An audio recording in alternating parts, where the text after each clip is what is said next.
So welcome to the studio. I'm doing this on my phone. I don't know how it's going to record. This is probably one of those things where that's going to be backwards. I hope it's not, but whatever. So as I'm starting this, I'm imagining doing a live video, and that seems terrifying. So anyway, enough of that.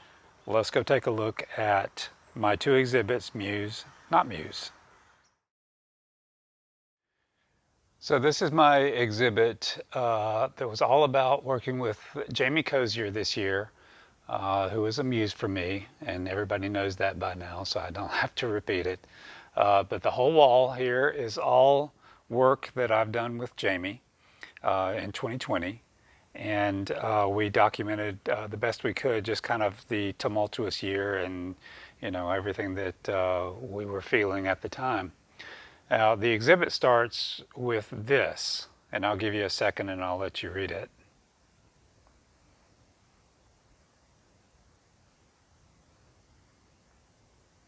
So I'm certainly not going to wrap that, but Hamilton was just such an awesome event this year, and that spoke to me. This part where Aaron Burr keeps consistently coming out throughout the show and questioning how could Hamilton do all these things that he did, and that's how I feel about Jamie too. She's so unique as a person. When you meet her, she's not really open, and she's shy and modest, and but yet in front of a camera, she just opens up and could really bloom and say a lot of things. So that was where that came from. The first picture here is titled Sauvignon Blanc, and this is when, as part of actually a larger theme that we'll get to here. These are all pictures done during the quarantine. But we were out doing this picture here, which is just called Asphalt. And that picture was about the way we were feeling, or a lot of people were feeling during quarantine, which was just isolated and alone, and just wondering what was going to happen next. But while we were doing that picture, of course, we had been drinking some wine, and I got close to Jamie with the camera, and she just started cracking up and laughing and could not stop. So I just stuck the camera further in her face, and she just was crying. She was laughing so hard. And that's where that picture came from. And I originally had a different picture up, and I can't remember which one it was, but I kind of left it up to her as having the final call on what went up. And there was something about it that she didn't like. So, and I remember at the time I was kind of peeved about that. So I was like, all right, fine, I'm going to put the one of you drunk up here on the wall. So see how you like that. But she liked it just fine. So, that kind of backfired on me. The next picture here, and forgive me if I don't have all the titles for these right off the top of my head. And I'm sorry for the glare too. I'll try to get multiple angles so you can see. But this is, we had just some fabric. I think she had a gown, and then I threw some additional fabric in there. And we just had an idea of just shooting something dramatic and simple against the wall. And again, just kind of going with a darker theme. We both kind of like the darker images, but that kind of fit with the coronavirus vibe. This picture here, again, everybody was being so protective and cautious, and don't touch, and stay covered up and all that kind of stuff. So this is just kind of a play on that. Of here's an elegant woman, or Jamie being her beautiful self. But just draped in plastic, and of course she's still beautiful, and that glamour still comes through with her. And glamorous is not a word that I would use to describe Jamie at all. I mean, she can be glamorous, but as far as her energy and her spirit and kind of her personality it's not glamorous. So, but yet again, when she's in front of a camera, she can just really shine.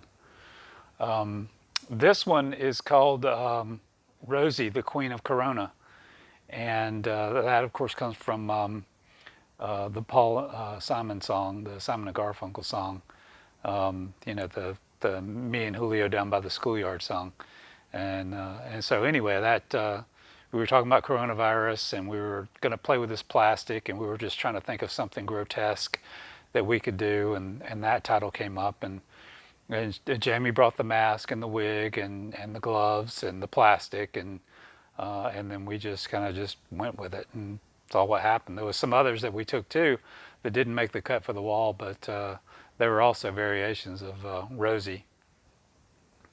Here's another one. Again, I don't remember the name of this one, but just kind of going back to that isolation theme of darkness and being alone.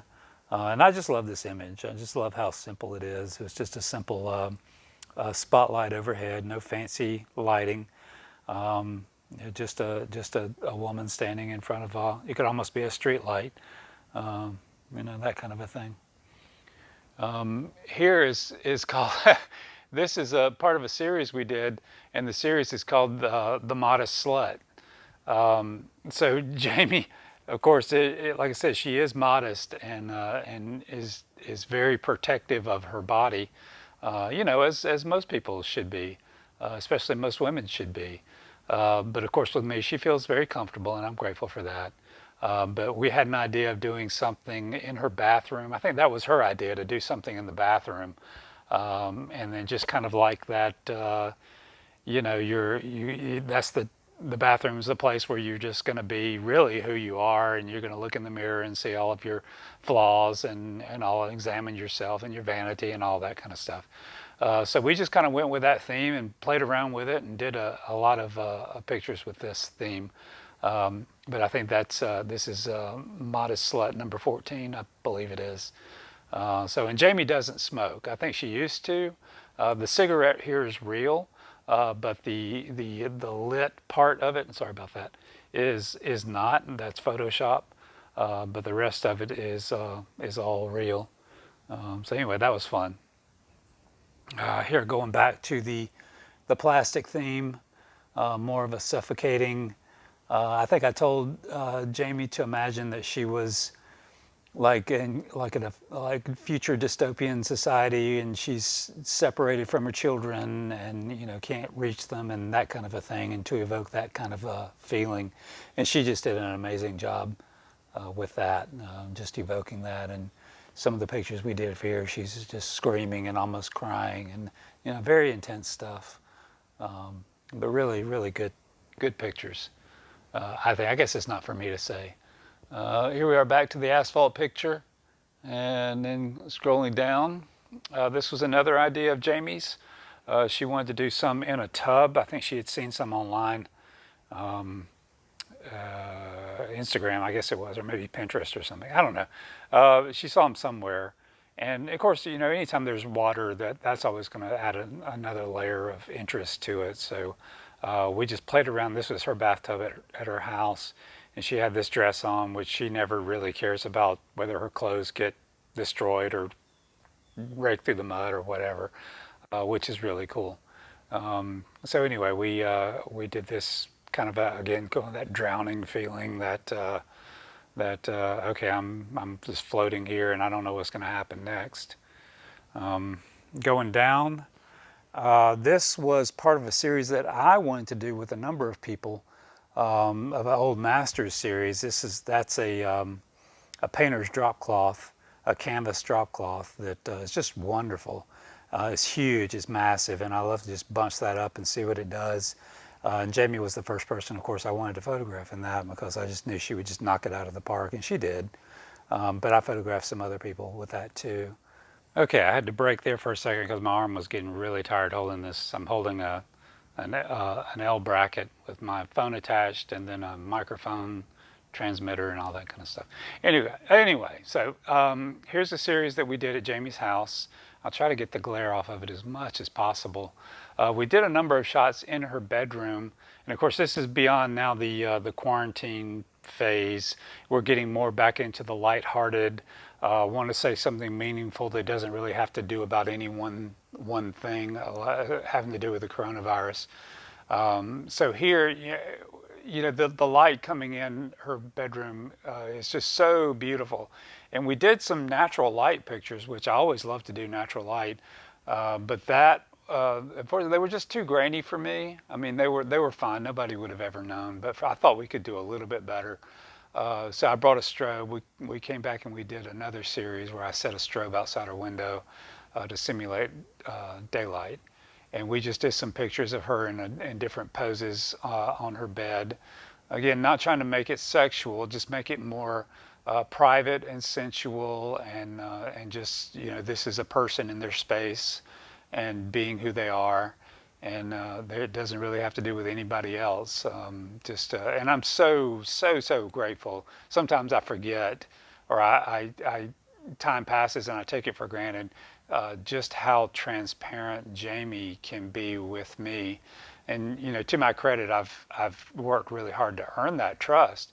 But when she's with me, and even at the beginning of every shoot, she's still very guarded. But once we start shooting, and to be able to do this level of work and be comfortable with me is quite humbling, and I just love her for that. She's just the best. It's another part.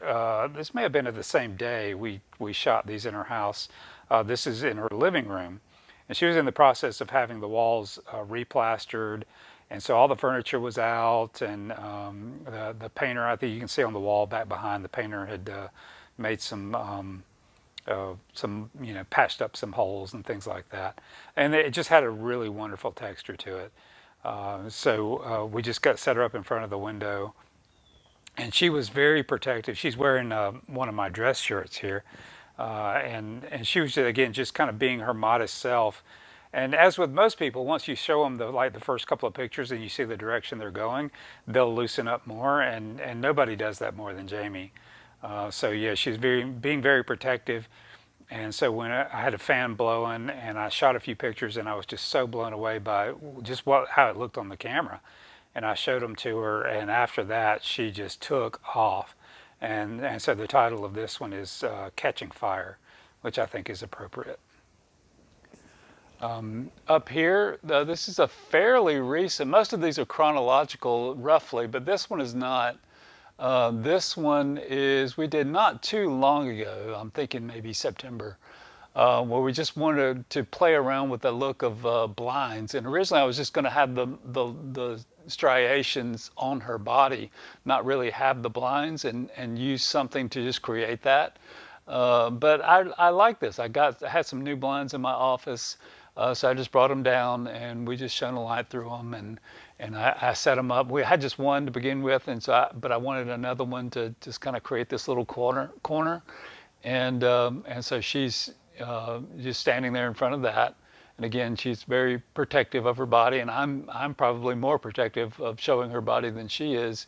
Yeah, she just did a great job, and the counterpoint to that is the one at the bottom here, and I'll come back to that center one in just a second. And this picture, I just love it. And this was an outtake, actually. So the one at the top is kind of a cool blue, and this was a nice warm yellow. And I was setting up to do this. I was in the process of getting the lights right and tweaking them, and she had this piece of fabric draped around, and she was just waiting on me. And I didn't realize she was just watching what I was doing, or maybe not what I was doing, but the way I was doing it, just talking through it. And I don't know, she was just had this look of fascination at what I was doing and how I was doing it. And I looked up and saw it, and I just quickly just grabbed the trigger and snapped the picture. So that is a real, genuine Jamie look. And it's just precious, and I just love that. So the reason that's a counterpoint to the one at the top is because this one is natural and warm, and this is all Jamie, and then this is, of course, just a caricature. I mean, not a caricature, but just a character, just a side, just a role she's playing. It's definitely part of her because she's a very sensual person. But again, this is something that she felt comfortable doing with me. This one in the center is, this is just my favorite. This is a fairly recent picture, and to me, this just sums up so much of Jamie. a little standoffish, a little protective, a little swaggery at times, but at the same time vulnerable.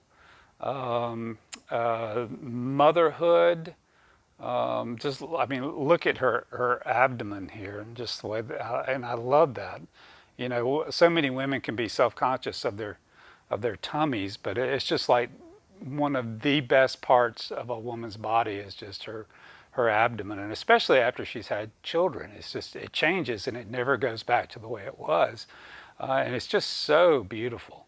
And she just owns it. I mean, she just owns her body, and yet she's modest of her body. And so there's a lot of contradictory things going on with Jamie that just make her so interesting. And that's just one of the countless reasons why she's a muse for me. This is a picture may or may not have seen online on Instagram. I built a rain rig, which I'll show you later. And this was in the middle of summer. And even in the middle of summer, it was probably 90 degrees in the studio. And it was still just very cold underneath that, under that rain rig because the water was coming from the pipes underground. And so it was cold water. And she was just a trooper. She just had this, and I had the idea of doing something with rain, and I just love the challenge of building something mechanical and out of nothing and making it happen. And that thrills me to no end, is to be able to fabricate something like that and then and make something with it. And she was just a fantastic trooper to do this. And I think the title of this was the Reverie. Which was, I don't know if anybody got it, but it was kind of a take on a Picasso painting that he did called The Dream. And he did it of his muse at the time. And so anyway, this is just kind of a modern day take on that. Here is the other part of that series we did in her bedroom. And it's a counterpoint to the black and white up there where she's away from the camera. And you don't really see her. And here she's facing more to the camera, and this is in color. And I just love these two sides of her. And I apologize for this glare. I'm trying to get it to where you can see a little bit better. It's still a dark image and hard to see.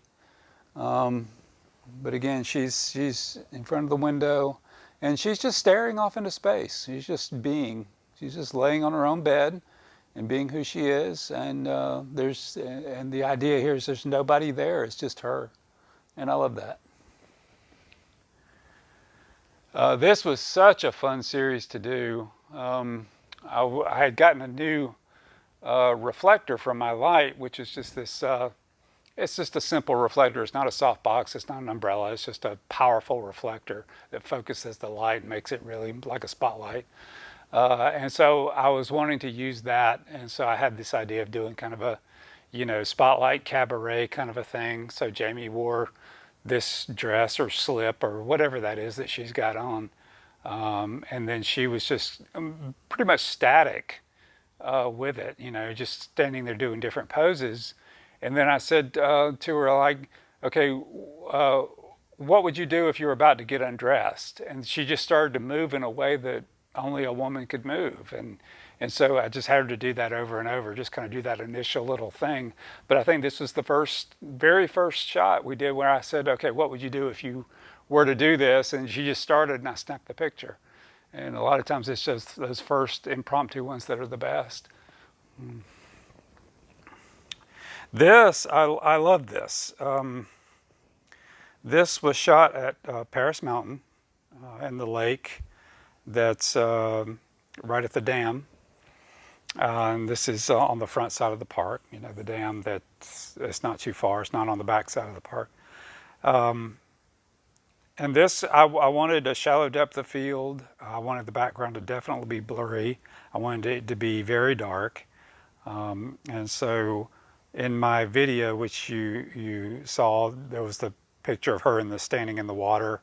And in the pond, and that didn't make the wall for Open Studios, but this was the same day, and I just love the mood of this picture. I love the simplicity of it. I just love. There's nothing I don't like about it. And this was actually probably maybe 9 pictures stitched together. So I did, one of her, or maybe two of her, one, two, and then maybe like one, two, three, four, five, six, seven, eight, nine, something like that. And then stitched them together in Lightroom, and then took it into Photoshop and did my normal editing process, which my editing process most people don't know. Why would they? It's usually hours and hours. I mean, it's usually over 2 or 3 days, and I just spend, probably a good 4 hours minimum on any one picture.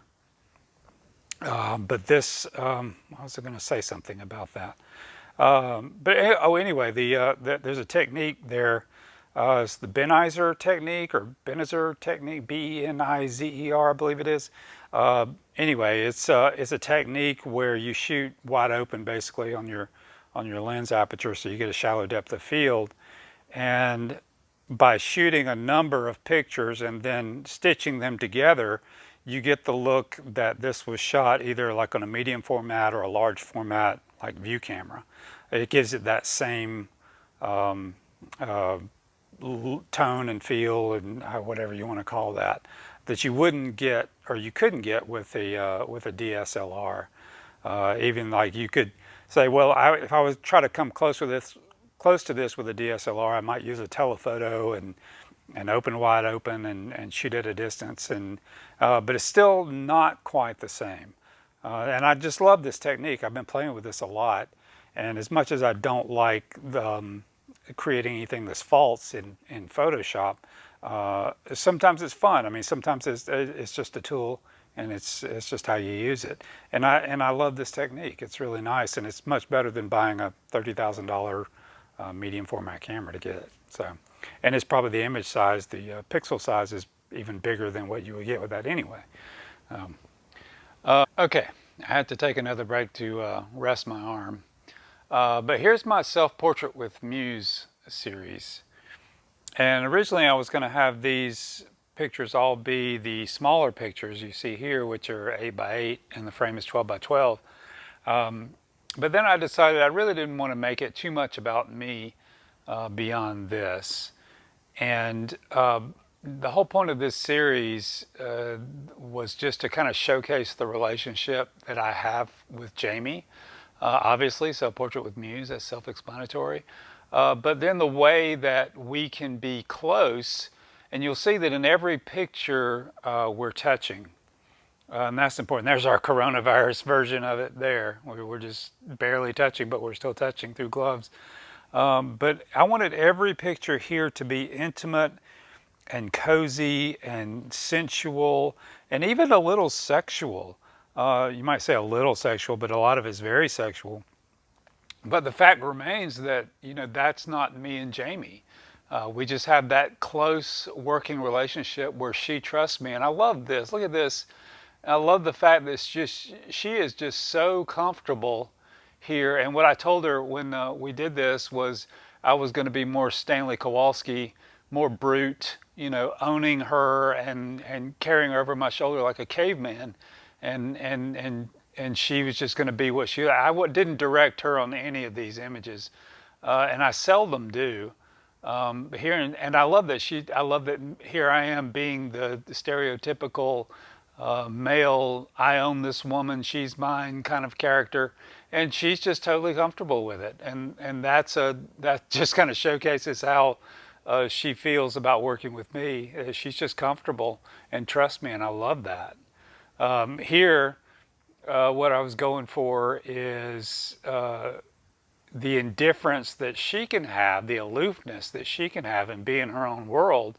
Or she can turn around and she can just be right there on the same page as me and very attentive to my ideas and what I'm doing. But the whole point is that I never change. I'm constant. I have my vision. I'm going to do my work regardless of who's in my sphere or not. And she can be whoever she is. She can be there, not there. I don't have any expectation of her, and just give her the freedom to be who she is. This picture we did at the shop, which is right next door to my studio for the construction company. And I just love this industrial atmosphere. And I, again, just kind of wanted us to be a little dressy here in this atmosphere, showing that we can work anywhere.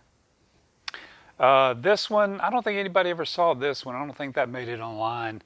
And it's not really my favorite out of all the self-portrait with Muse.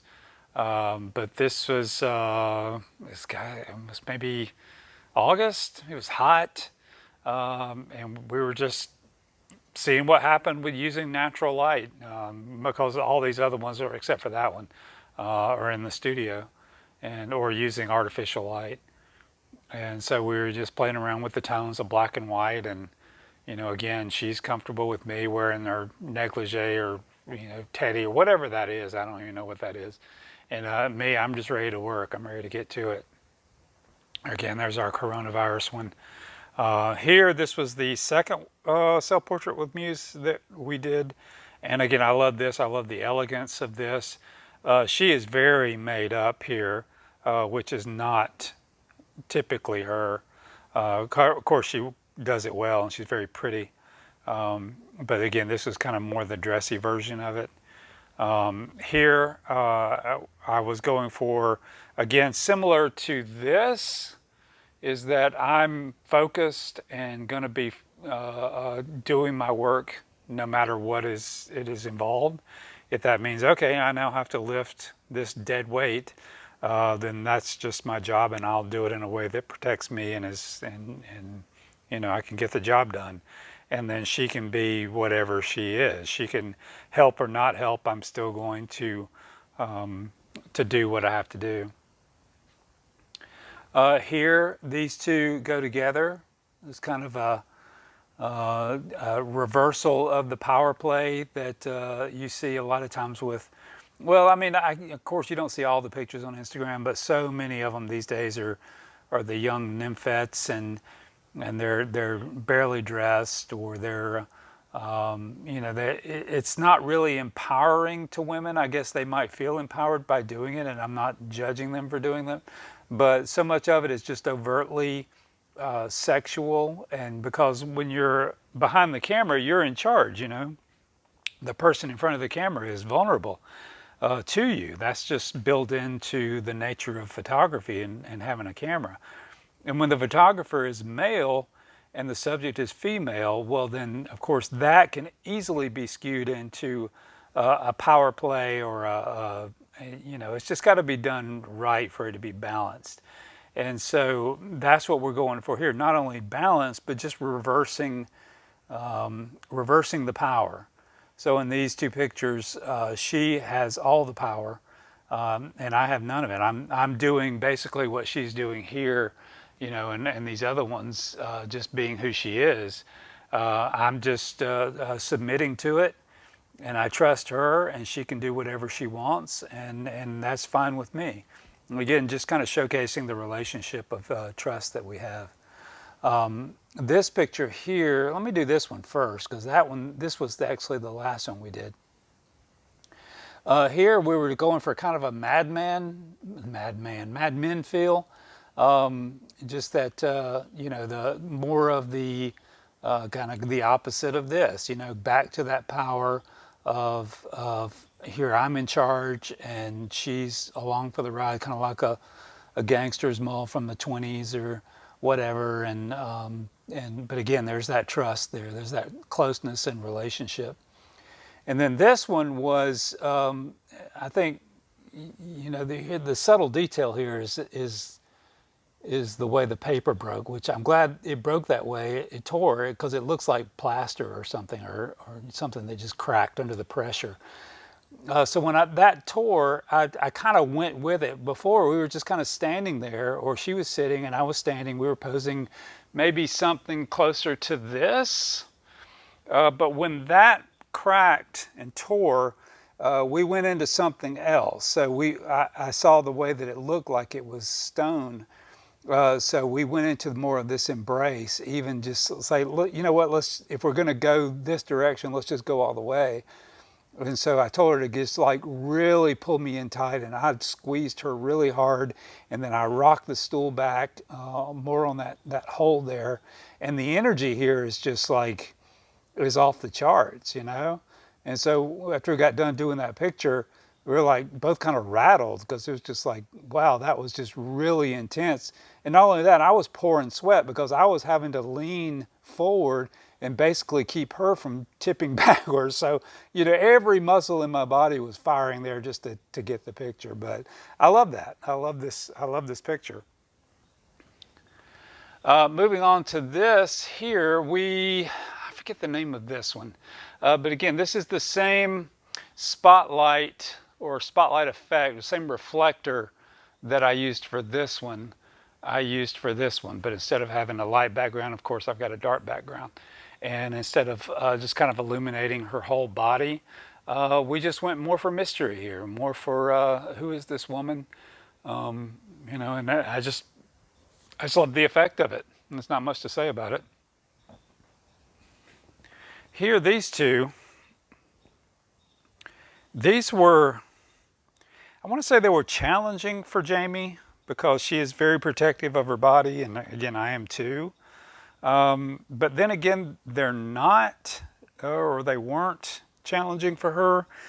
It was like I trusted my gut that she really wanted to do a fine art nude like this, even though she would never bring it up. And of course, if I bring it up, then it sounds like I'm trying to get her to do it, which I never do.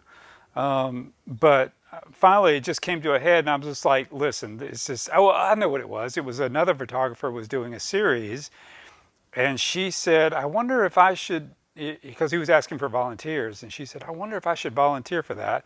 And I'm like, wait a minute. So we backtrack, and I'm like, okay, if we're going to do this, we're going to do it right. So we did this series of her, and you know, in all the pictures that we do where she's nude or even comes close to it, it's so important that I don't want to reveal any parts of her, really. I mean, there are some that come close. I mean, here, of course, you can see her rear, but you know, it's just a rear. And here you can just see a little bit of her breast there. But again, it should never be about that. I think pictures that are just so over the top with that, I don't think they're very interesting. And besides, it's just a body, you know, it's just like, yeah, okay, all right. If you're going to show it and have it not be sexual, to me, it's better just to just suggest or to not make it about that. So here, this picture, again, is a little bit more reflective of Jamie as a person, where facing forward, she's just a little bit more modest. You know, she's oh, not a little bit, a lot more modest. But of course, and she's facing away from the camera. She flowers, you know, and again, it's not as if I'm going to say, do this pose, but turn and face me this way. You know, that's not interesting to me. What's interesting to me is her being comfortable to be who she is, because if it's contrived and forced, then it's not special. You know, there's no magic there. This picture we did, she's always bringing these things, and she brought, I think actually this is my idea though. I saw a picture where a woman was wearing a pantyhose over her head or something, and then she found some because she didn't own it. She went and bought some and brought it in, and we just had fun with doing this weird whatever this is, which, you know, 2 or 3 times a year, or I would say maybe 1 out of 9 or 10 shoots, we always just kind of go off the rails with something weird, with masks and just, you know, rubber hands and feet and all that kind of stuff, and it's just fun to do. It's a little bit more freewheeling, and it's like, I wonder what we're gonna get, you know. This picture is the only one that's really out of sequence for the whole year. So this one I did right around Mother's Day, and I even wrote about it on Mother's Day. As a gift to her, as a gift to Jamie for Mother's Day. And I just love this because she's so elegant, but yet not. I mean, she's elegant here, but in person, I mean, she's gangly and kind of awkward. But you know, she can pull this off. She can instantly be flowy and elegant and beautiful and just evocative of, you know, all things graceful, and so, you know, she's not any one thing, and I love that about her too. It's and you could say that about anybody. They're not just any one thing. But Jamie especially so. She's just got a multitude of things going on inside of her, and I love to just showcase all of them. And that's why I feel like you know, there's never enough time, and we could never run out of things to do. Because between my creativity and my ideas and my technical skills and her vastness and all that she is, I just feel like we could just go forever and ever and ever. And you know, obviously we won't. That'll end sooner or later. But I definitely hope it's later. So I'm going to stop this portion here, and one more quick review of the Muse wall, and then we'll move on to the not Muse. All right, here we are at my not Muse wall, and this is everything that I did in 2020, with the exception of one picture that was not having to do with Jamie. And we'll just do a quick overview here of the whole wall. And then we'll start right here. So this is my friend Sharon Gerber, and she is a phenomenal cello player, cellist. She does some of the most ethereal, haunting music you can imagine. And I wrote about this on Instagram, how when I met her back in late 2018, she came to the studio for us to just discuss ideas, and she played for me some of her music, and it just blew me away. I mean, I was so touched by what she was playing that it really made me think I need to get this right. So a year and a half later, we did this picture, and this was kind of what I had envisioned, but I had to wait for the right day and circumstances and all of that. But this picture definitely feels to me like the way her music feels to me, and that means a lot. You know, and she's just the sweetest person anyway. So that is Sharon. Here is my friend Scott Thomason. He's an engineer for GE, and he's also an amateur photographer. And he is wanting to branch out and do more fine art nudes of women, well, not just women, men too. But you know, it's hard for it's even hard when you're comfortable and you've been doing it for decades. It's really hard when you're starting out and you know, you're worried about what people will think or whatever. But to his credit, you know, he wanted to do what he was going to ask people to do for him. So good for him for being brave enough to do this. And this was his idea. You know, I had the pose and the lighting and all that, but it was his idea to do it. So I think that's great. I'm going to pan back down here. This was a series of flowers that I shot when I didn't really have much else going on at the time. And I always like to do something that's not a person, you know, something, just an object or a still life or something, just so that I don't get too comfortable. And a client of mine is a wonderful gardener, and she just happened to mention offhandedly that her garden looked the most beautiful it had looked for the whole year. And so I asked her, I said, can I go and photograph your garden, your flowers? And she said, yeah. And so I went, you know, like an hour later, I picked up my gear and just went over there. And she wasn't even at home. It was so hot. It must have been at least 100 degrees. And I took an umbrella, a translucent umbrella, and that's all I used. I just blocked the sunlight and diffused the natural sunlight, and shot these wonderful flowers.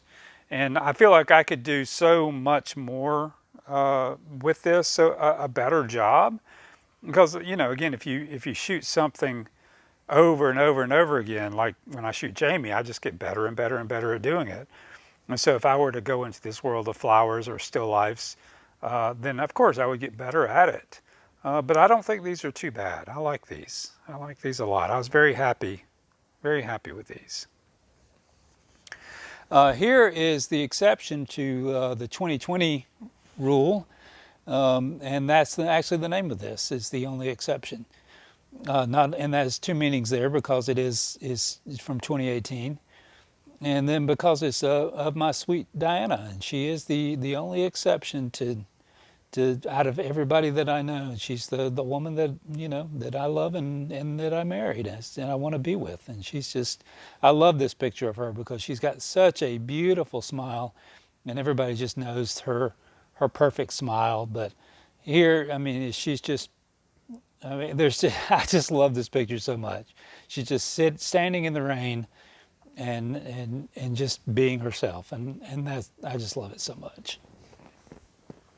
Here's Darby Wilcox, which I did earlier in the year, and I wrote about this too. And Darby was going through some emotional issues and body issues, and just having a rough time of it. And but she reached out to me and said that she trusted me, and said, I think documenting this would help me, and would you be willing to take some pictures of me? And I was like, yeah, absolutely, we can do that. And so she actually was thinking about doing nude, like she wanted to be nude, but she was in such a vulnerable state, raw, that I didn't feel like that was even needed. And maybe she would regret it later on. Of course, I would have done it like Jamie, and it would have been tasteful, and I would make sure that, it wasn't going to be something she regretted. But at the same time, I just didn't feel like what she was saying, it just needed to be done.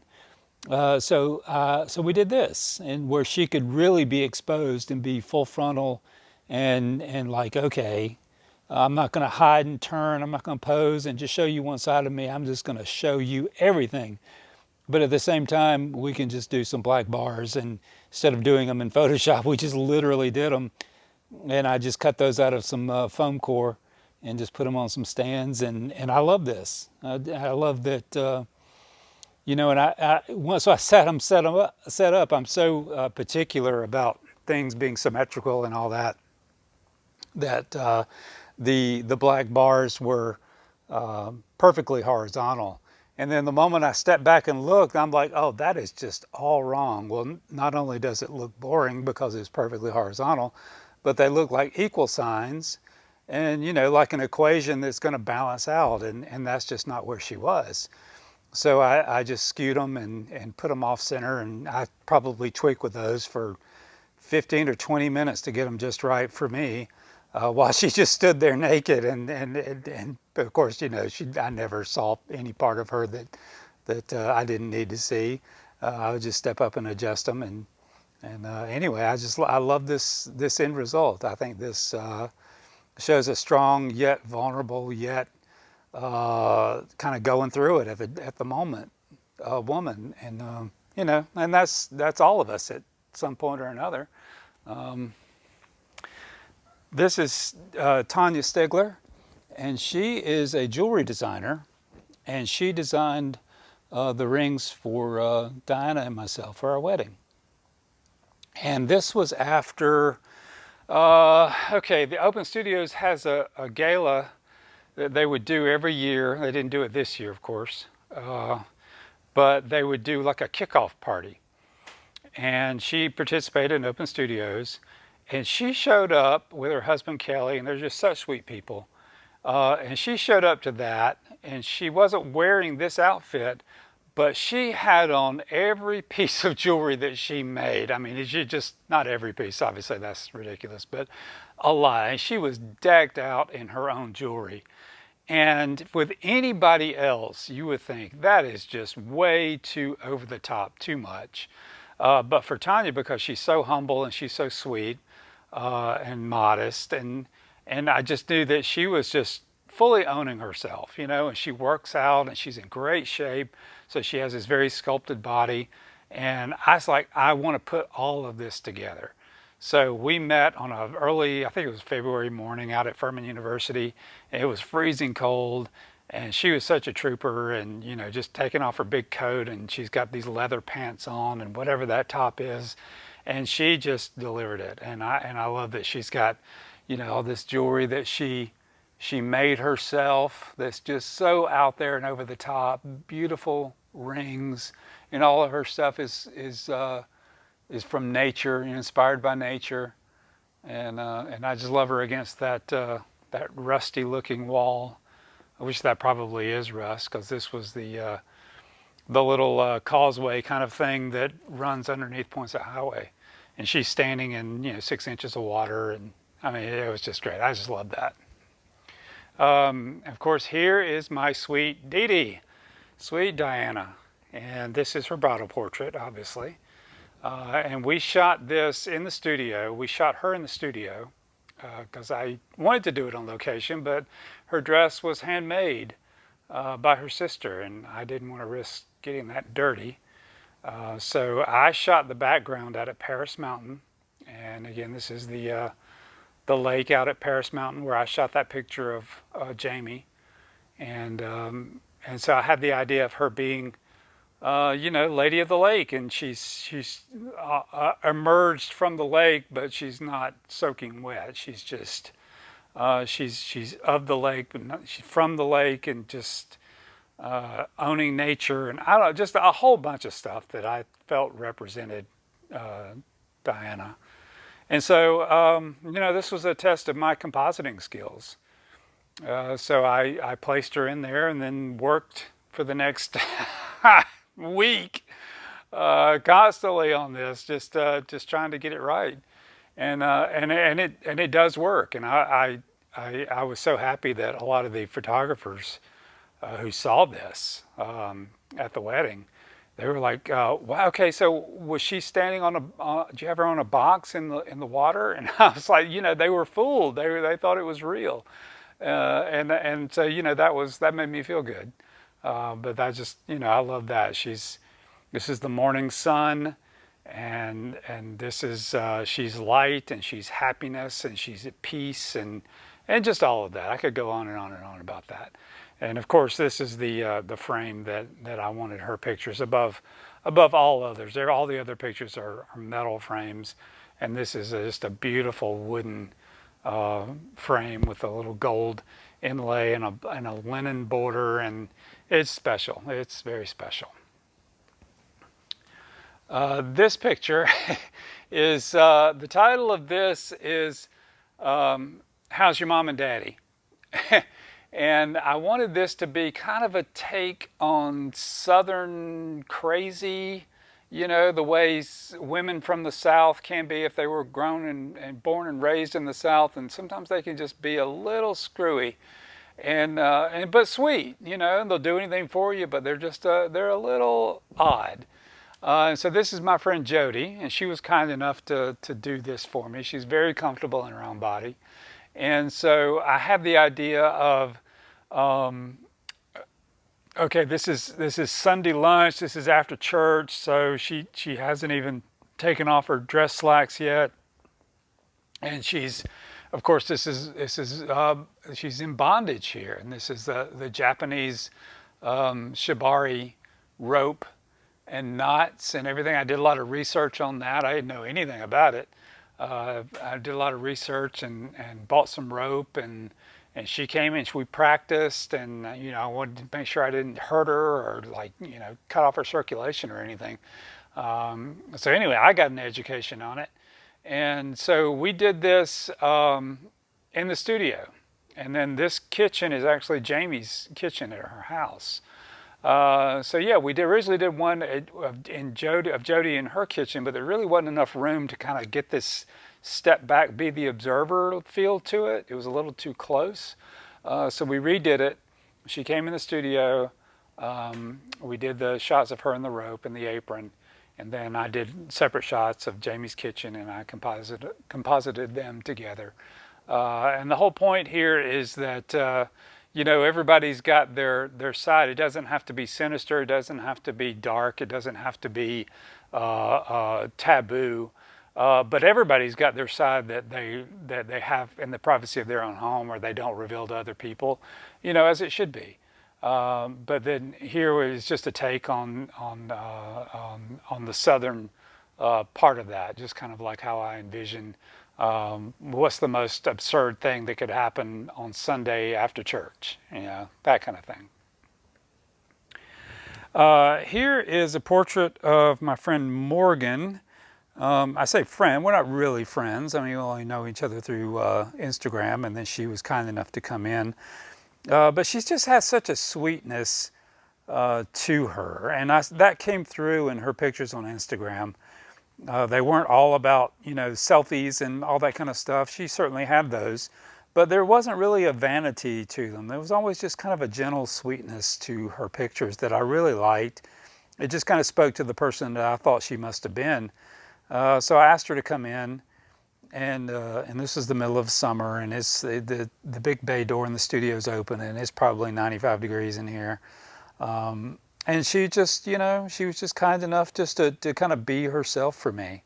And oh, the dress that she's wearing is like a really flaming kind of a red dress. And when she had that on her pictures on Instagram, that's when I messaged her, because the dress was just kind of so unlike what you saw her in.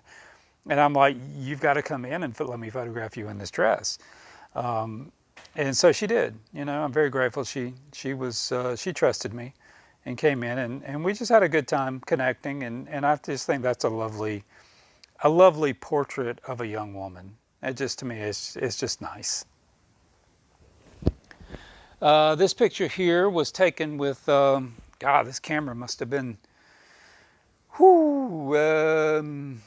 almost 20 years old. One of the first digital cameras. So anyway, it's one that I just kind of kept in my car with me all the time. And I was going home, or I think I was on my way to see my parents, who live like around the corner from this laundromat. And of course it was raining then, and it must have been winter, because it was, so dark, and I'm never going to see them when it's, at nighttime. So I was probably leaving work, and then I remember seeing this garish, it was just so beautiful. I mean, this awful, ugly, beautiful laundromat, which I've seen countless times over the years, but never quite like this. And so, the colors are genuine. I didn't enhance or do anything to it. And actually, I had a hard time selecting the paper to print this on, because the paper that you use, depending on the paper, sometimes it will get all of the colors in your picture, and sometimes it won't. Sometimes it has a very narrow gamut, which is the space in which the colors can fit. And this picture blew every bit of paper stock I had out. I mean, there was nothing that would get all of these crazy, awful colors in there.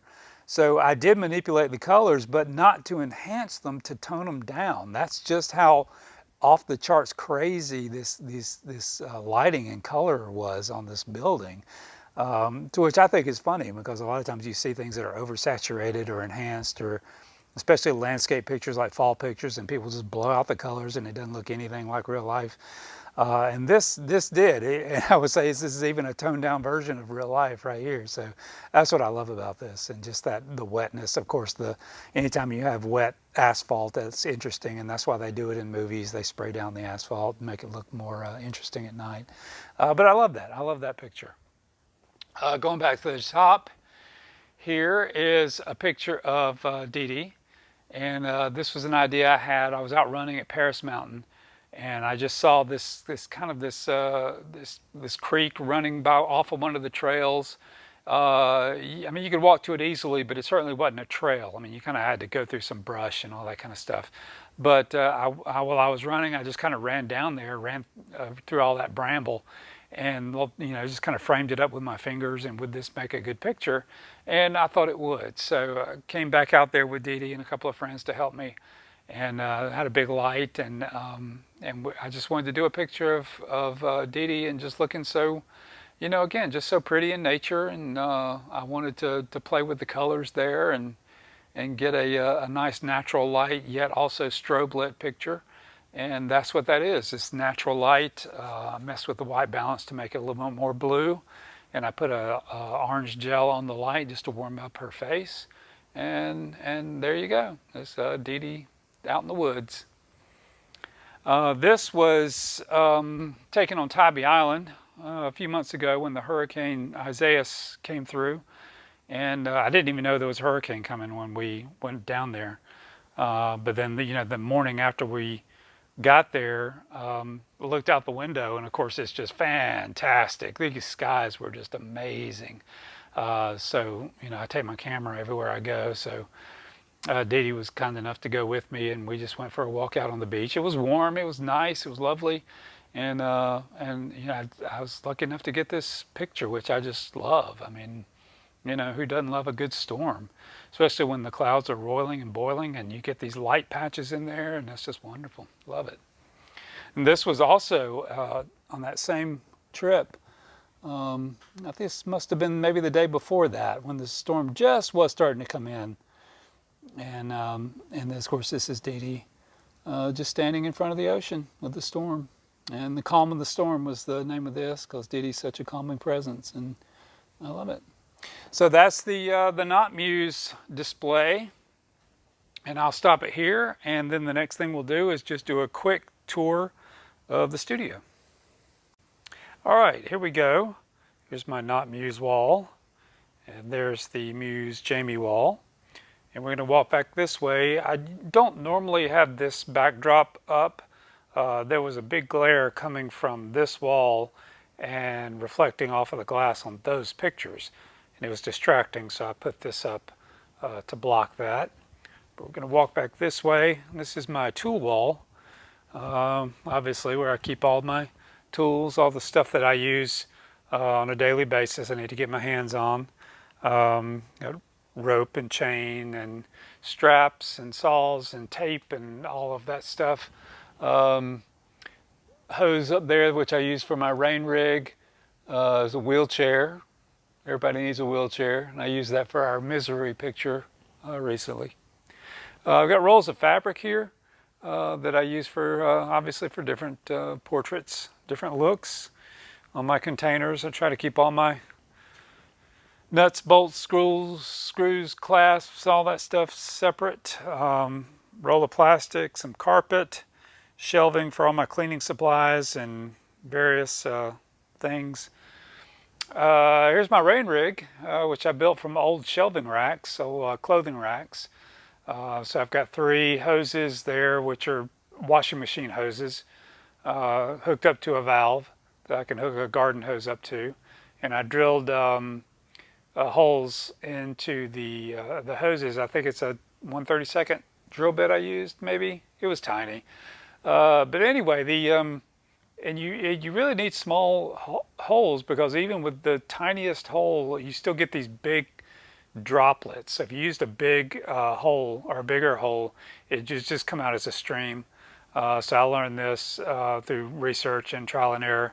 Using a small hole, and it creates these really big droplets, which photograph well and film well, because they do that also in film, and the droplets are unnaturally big, just so they show up. So here are all my chairs, and sorry about that, chairs and ladder and stools. The stands, the C-stands that I use most often are these 2. I use that big boom arm, big boom stand. I use that a lot. To get out of the way and give me some space. Got a shelving here for all my other stands. I don't use these too much, but I don't like to have things that I don't use. If I don't use them, I don't like to get rid of them and clear some space out. But with photography equipment, you just never know. One day you're going to need this knuckle that goes on a stand for a certain thing, and so you can't get rid of it. So it's got to have a home, a place to store. Back here, I've got a sheet of plexiglass I'll use if I need to do a window look, or like I had a picture of Jamie a few weeks ago where her reflection, she's looking kind of down at her reflection. I use that for that. And I've got these big V-flats here, which are gator board, which I made from these 4 pieces, and I taped them together. Use that to block light or reflect light. And overhead, I don't have it on right now, but I've got there's a strobe up there that shines through a diffusion muslin cloth that I can diffuse more. It's got an extra level of diffusion. That's the rectangular thing you see underneath there. And I use that a lot. That plays a lot into the look of my pictures. And actually, that was the only source of light for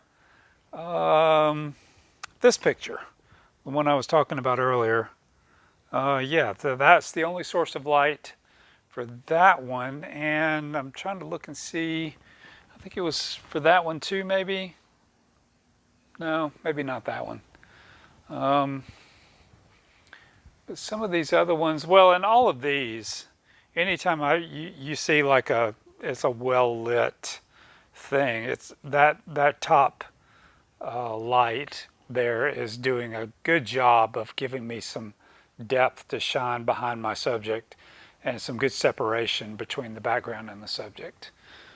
So yeah, so there's my studio, and I love it. It's cozy, it's comfortable, it's functional, and I enjoy being here.